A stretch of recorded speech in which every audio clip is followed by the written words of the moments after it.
Hey, good morning, guys and gals. Hope you're all doing well. Hope you're all having a great midweek. We've got some festive, cheeky treats to do today because Dish Wars results last week. Thank you so much for all the support last week. It was fantastic. So we're doing both dishes today. So we're going to be doing gingerbread cookies and a little cheeky bit of homemade eggnog. And we're also going to have some fruitcake, right? Yes. I had to think about it then. So we're going to be making that today, all those delightful festive goodies. So hope you guys and gals are going to enjoy it. So thank you so much for tuning in. Appreciate it. Let's start the eggnog because actually we need to... Now, traditional eggnog, you usually leave the egg yolks raw. So I'm actually going to cook the egg yolks out, so you can have two options. But yes, traditional one, you have the eggnog with raw eggs. I suppose you could even use pasteurized eggs. I don't know. I haven't got pasteurized eggs today. So, all right, I'm going to put the egg whites in here, egg yolks in there. I don't need to weigh this just yet, so that's fine. So let me get 4 of those little cheeky bad boys out. Just going to drop this, just the egg whites. Just going to separate them. So. Perfect. Now, I prefer using my hands. Reason for it is because I feel like you're more likely to split the egg with the shard of the shell. But, you know, whatever suits you and whatever works for you, I'd say just whatever you're comfortable with. So I prefer using my hands. I feel like I have a lot more control. Gotta have the snow. Right, 100 grams. 500 ml of milk, right? Yes, I did. So let's have a look.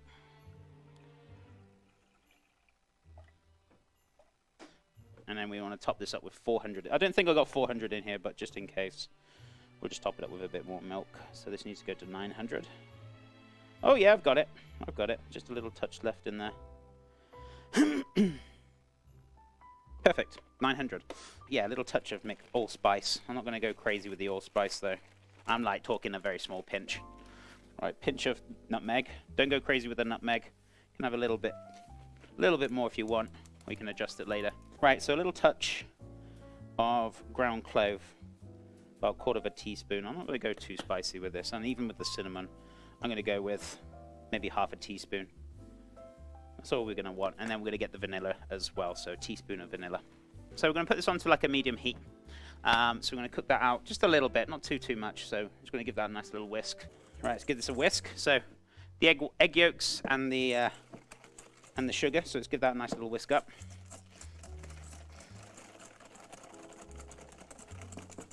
So you basically will kind of want to whisk it up just until it's like slightly pale.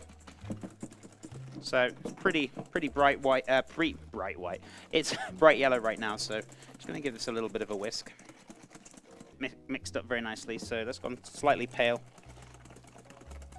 Perfect. We don't need to whisk it too much, just to kind of incorporate into the eggs. So this is kind of come up to a nice heat.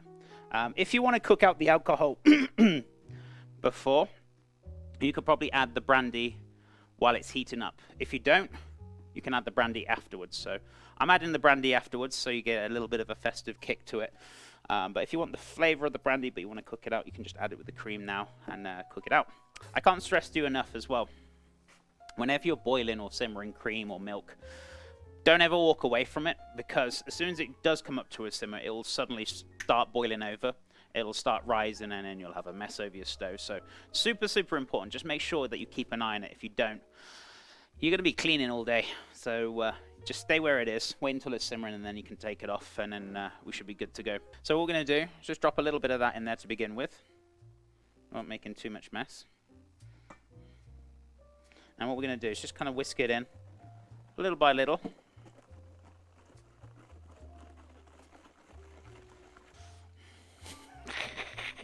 Alrighty, so let's put this back in. Right, we're going to turn this on to a low heat. I'm going to switch this over right now. Alrighty, so we're going to cook this out a little touch. I'm going to go too crazy. If you want to have the raw, proper traditional, the raw egg, I suppose you could even buy pasteurized eggs if you want to be safe with it. Or you can just go straight off with it, but you can only keep it for a day. I'm not really going to drink all of this today, trust me. So that's why I want to kind of cook it out and just keep it for a little touch longer. So, is it like easy to curdle the eggs when cooking? It can be if you have it on a really high heat and you're not mixing it. The bottom will scramble and curdle, yes. But if you're mixing it like this on a low heat, you should be absolutely fine with it. Let's have a look. Let's have a little taste. I mean, we've just been cooking it out for about what, roughly 5 minutes just to kind of cook out some of that raw egg. I don't want it to scramble. 200 mils of brandy to this. Now, I feel like that is a little lot, quite a lot. Is that, do you reckon, chat, that's a lot for a litre of liquid? 200 mils of brandy. I feel like that's pretty strong. I'm not going to lie.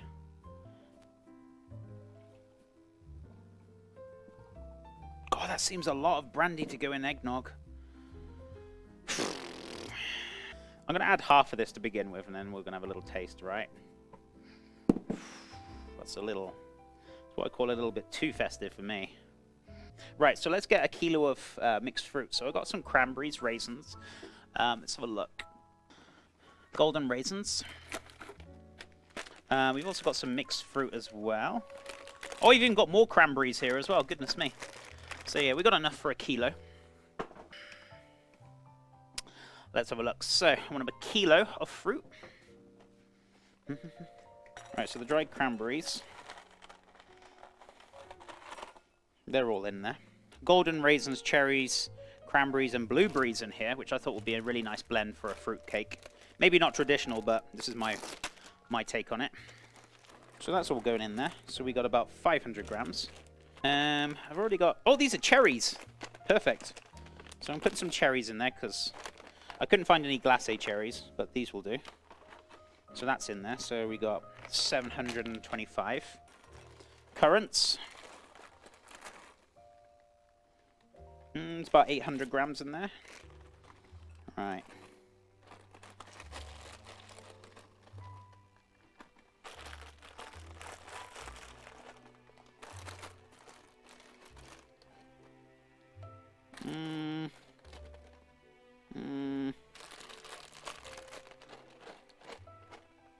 Yeah, there we go. We're good. So, let's mix that fruit up. Right, so let's give this a nice little mix up. Oh, God, it's going everywhere. It smells very fruity. All those cherries, currants, raisins. Goodness me, what else is there? Golden raisins. Lots of different types of mixed fruit, right, going on there. Alrighty, 200 ml of brandy it is. I'm going to do 100 ml of this and 100 ml of Calvados. Apple brandy. So 100 ml in there. Right, a little touch of apple brandy in there. That's really going to add a bit of kick and flavour. So that's going in.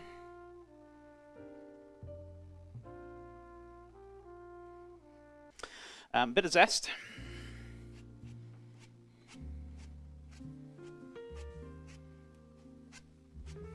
So when you're zesting, one of the most important things you want to kind of do as well is when you're zesting, don't go over the same bit you've already zested. If you start going into the pith, it's going to be really bitter. So just turn, zest, just keep turning it so you're not landing on the same thing. So a bit of lemon zest.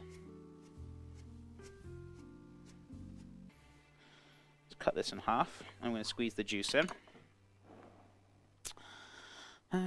Right, it's a good chance to check for any cuts on your fingers with citrus because citrus and cuts just don't go so well. You'll know about it if you got a cut on your hand. It'll sting like no tomorrow. Oh God, I've lost the pit. Oh no! I heard something go in there. Oh, there it is. There it is. Look at that, chat. I got eyes like a hawk. There you go. Got it. I heard it hit the glass bowl. Right. Yeah, careful with the pips. Careful they don't go in there. 250 grams. So that's going in. Let me cut this in half because it'll be easier to melt then. Be so much quicker. So that's going in. There we go. So I'm going to pop that on the heat. Actually, yeah, pop it on the heat. It's fine. So I'm going to melt this down. 250 grams of brown sugar I want, and a tablespoon of molasses. I don't put much molasses in there, but we're going to put a little bit in there. So 250 grams of soft brown sugar. Oh, Jesus. Never knew you could get soft brown sugar. Shows how much I know about cooking. You can even get dark soft brown sugar, which is even more caramelized than this, so you can get all sorts of sugars. Eggnog already getting to chef. Shh, I had a tablespoon. What do you think I am? A lightweight? Don't even answer that. Don't even answer that chat, because you won't get a nice reply. 250 grams of brown sugar is going in with the molasses. So we're going to let that kind of mix it down into a nice little kind of syrupy kind of mixture. And then what we're going to do is pour that straight over the fruit and the brandy and give that a nice little mix. Okay, so that's all pretty much incorporated, the butter. What we're going to do is pretty much pour this over the bowl. So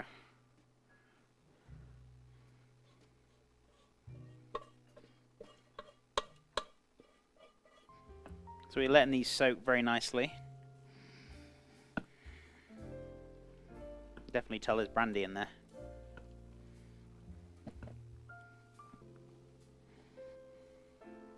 $175. Right, what do they want? 100 grams, right? Yeah, 100 grams. Half a teaspoon of baking powder. What else do I want? The mixed spice, ground cinnamon, ground clove, and is it allspice as well, do I need? I don't think I do need allspice. No, it's just 2 teaspoons of mixed spice.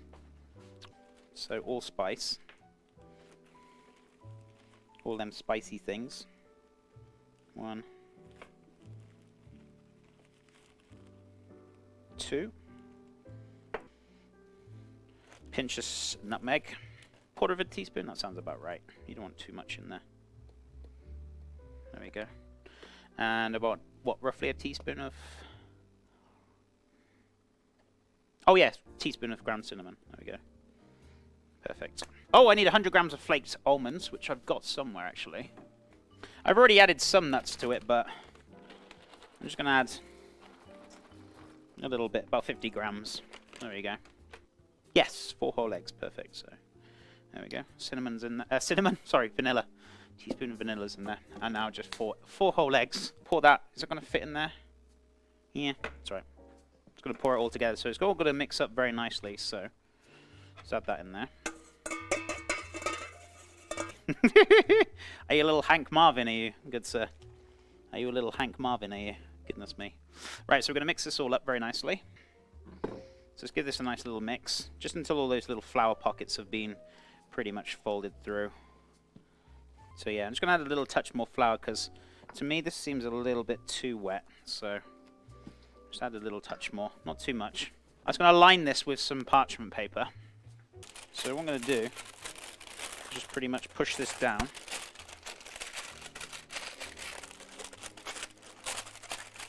Also, when the mix goes in, it's going to go flat anyhow, so you should be fine with that.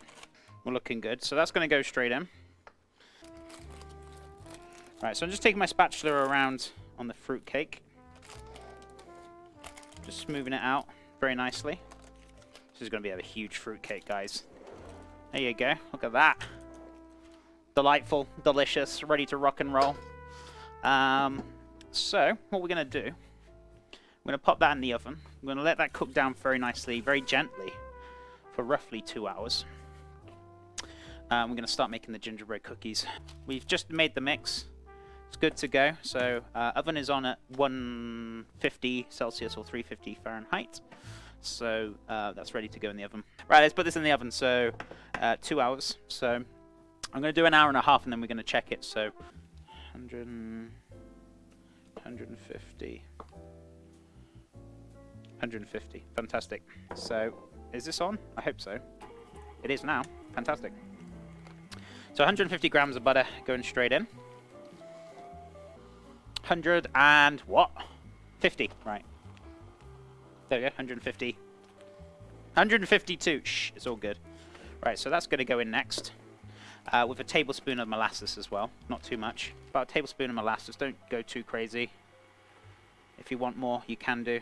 I'm just going to put about that much in there. That's fine. Get the egg added to it next. And when you add the egg, if it looks like it's going to split or it's splitting, don't worry about it. Because when you add the dry ingredients, it'll all combine together really nicely and it'll turn out fine. So we're going to add the egg next. But don't worry, if it does split, don't panic. Cheeky points it will be. Right, just drop that in. Also want a teaspoon of vanilla, so I'm going to drop that in there now, very quickly. Don't forget a pinch of salt. This is unsalted butter, so We're going to need some salt in there, so just a nice little pinch going in there. Right, 410. Right, flour is good. It's weighed out nicely. What else do I need? Am I looking in the wrong place? I probably am. Oh yeah, baking powder, ginger, cinnamon. Let's get all these things out so I'm not going backwards and forwards. A teaspoon of this bad boy. Or was it half a teaspoon? Pretty sure a teaspoon. Yes, teaspoon. Tablespoon of ginger. You might think that's quite a lot, but for gingerbread cookies, you know, it is a kind of essential. Half a teaspoon of ground clove. Go easy on that. That is ground clove, right? Oh, I thought that was cumin then. Right, and a teaspoon, or about, no, tablespoon, sorry, of ground cinnamon.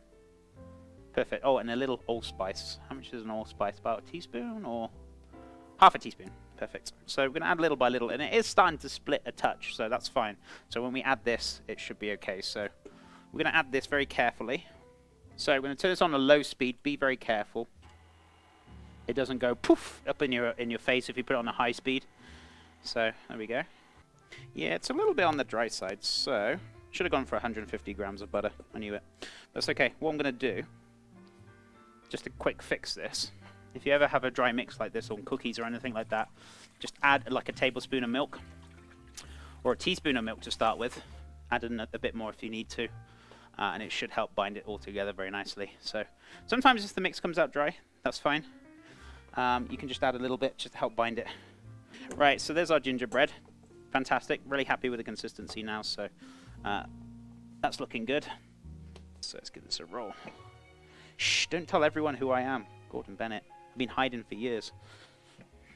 Kappa. Right, let's cut this down. So we're going to get quite a few out of this, which is good, so be very careful of these. Best way to pick them up instead of your fingers. Little crank spatula. Make your life a lot more easier.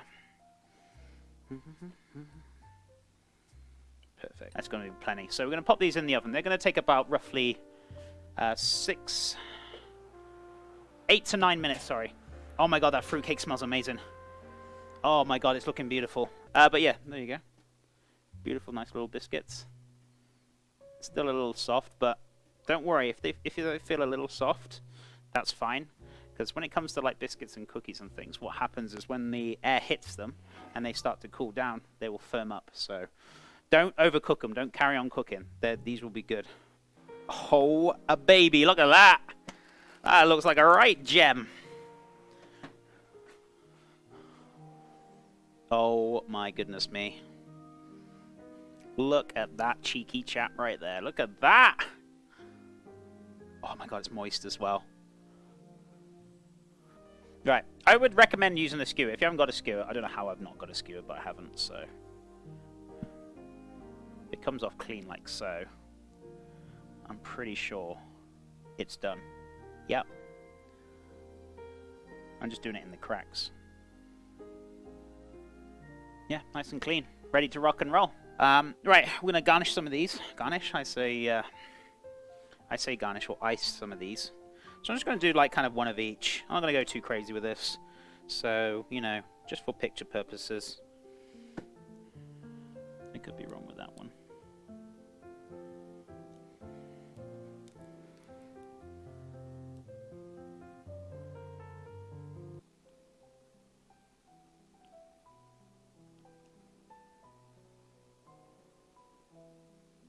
Our beautiful gingerbread cookies. Our delightful festive eggnog. I'll come to the fruitcake in a second. So gingerbread cookies, very kind of straightforward mix to make. So I used 145 grams of butter, 150 grams of soft brown sugar, blended that up, mixed it up with the paddle in the KitchenAid. And then we did 50 grams of, oh not 50 grams, 1 tablespoon, sorry, of molasses. Then we added 1 egg, and if we blended it all together nicely, and if it starts to split, don't worry, don't panic. And then we added all the dry ingredients, the flour. So we had 410 grams? Yeah, 410 grams of flour, 1 teaspoon of baking powder, 1 teaspoon, oh sorry, 1 teaspoon of baking powder, 1 tablespoon of ground ginger, 1 tablespoon of ground cinnamon, and about 1/2 teaspoon of 1 teaspoon of allspice and 1/2 teaspoon of ground clove. So we mixed that together, rolled them out, cooked them on 300 Fahrenheit or 150, 160 Celsius, and just let them cool down. Very simple, very straightforward, and we had lots of different cutters on there and just finished it off with some icing. The Festive eggnog. So we cooked it out, the egg yolks. Obviously, traditional is with the eggs raw, but whichever you prefer. So we had 4 yolks, 100 grams of sugar in one bowl, and in the pan we had 500 ml of milk, 400 ml of cream, pinch of nutmeg, teaspoon of vanilla, and we also had 1/2 teaspoon of cinnamon, about 1/4 teaspoon of ground clove, and I think that was it. And yeah, so we cooked that out. So we brought the cream mix up to a simmer. We whisked up the eggs until it was pale with the sugar, poured in slowly and whisked it together really nicely until it was all incorporated. Put it back into the pan on a low heat, using a spatula just to cook it out for about 10 minutes. And then afterwards we added 200 ml of brandy. If you want it stronger or less, or non-alcoholic, obviously you can change it. But yeah, that was pretty much the eggnog. So very delightful, very delicious. Guys and gals, have a great rest of your cheeky Wednesday. Yeah, have a great Wednesday, and I'll be back tomorrow, 10 a.m. Mountain Time, for that stuffed and rolled tenderloin, which we're going to be doing. Tenderloin? Yeah, tenderloin. Pork tenderloin tomorrow. And I hope you guys enjoy it. So I'll see you tomorrow. Much loves. Thanks again for the support. I'll see you tomorrow. Bye for now.